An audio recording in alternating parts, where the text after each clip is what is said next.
స్వర్గీయ రాజీవ్ గాంధీకి తెలంగాణకు ఏమి సంబంధమని ప్రశ్నించారు.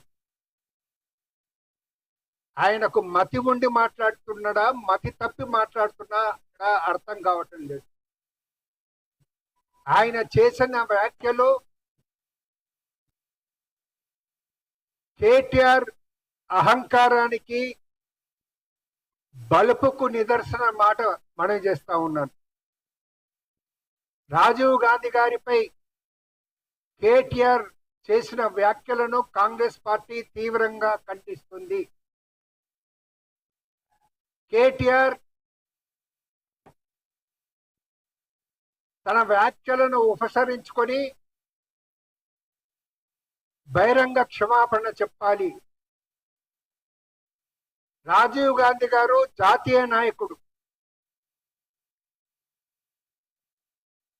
ఒక ప్రాంతానికి పరిమితమైనటువంటి నాయకుడు కాదు. దేశానికి విశిష్టమైనటువంటి సేవలు అందించినటువంటి నాయకుడు, ప్రధానమంత్రిగా సేవలను అందించినటువంటి నాయకుడు. రాజీవ్ గాంధీ గారి వల్లనే ఈనాడు దేశం సాంకేతిక రంగంలో అభివృద్ధి చెందింది.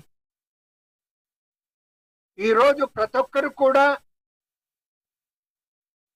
చేతిలో సెల్ పెట్టుకొని తిరుగుతున్నారంటే అది రాజీవ్ గాంధీ గారు దేశంలో తెచ్చినటువంటి విప్లవాత్మక మార్పుల వలన మాట మనం చేస్తా ఉన్నాను. 18 సంవత్సరాల వయసు ఉన్న వారికి ఓటు హక్కు ఇవ్వటం జరిగింది.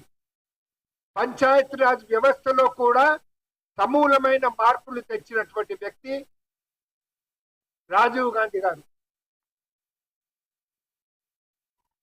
పెరంబదూరులో 1991లో దేశం కోసం తన ప్రాణాలను బలిదేసినటువంటి వ్యక్తి, తీవ్రవాదుల దాడిలో తన ప్రాణాలు కోల్పోయినటువంటి వ్యక్తి.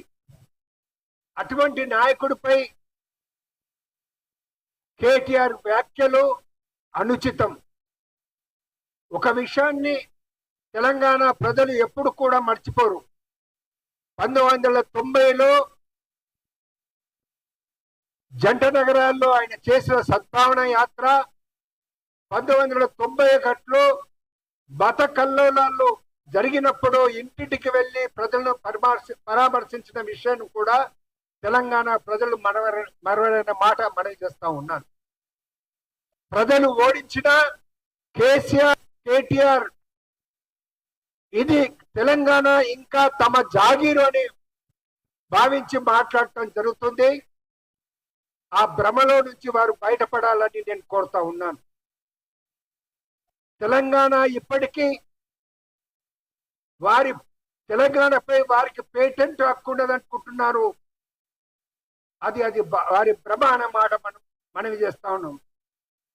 ఇక మేము అధికారంలోకి వస్తాం, రాజు విగ్రహాన్ని అక్కడి నుంచి తరలిస్తాం, రాజు ఇంటర్నేషనల్ ఎయిర్పోర్ట్ పేరును మారుస్తాం అని ఆయన బలిపెక్కి మాట్లాడిన మాటలు తెలంగాణ ప్రజలు సహించరనే మాటను కూడా నేను మనవి చేస్తా ఉన్నాను. కేటీఆర్ ఎంబడే క్షమాపణలు చెప్పు, లేకుంటే ఎక్కడికి మీరు వెళ్ళినా కానీ మీ వెంబడి కాంగ్రెస్ పార్టీలు శ్రేణులు వెంబడించి తరిమి కొడతారని హెచ్చరిస్తా ఉన్నాను. Thank you.